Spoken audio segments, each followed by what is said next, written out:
就是机器运到的时候，我们的浇水桶是跟机器是分离开的。好，现在开始就是接气管，开始吧，哥呀。这条线从这个直接弄拖出来弄，这个比较短弄，这个比较长弄。对，长的接到上面弄。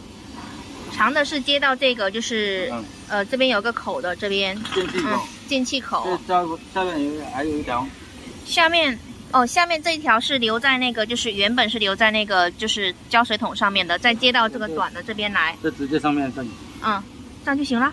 然后在这个气压表。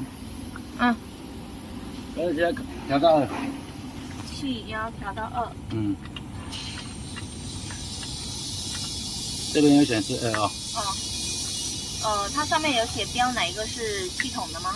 有啊，喷胶。喷胶，它这边有写着喷胶的这一个气压表调到2，调到2的话，就是这边可以听得到气的声音是吗？这样就行了哈。好。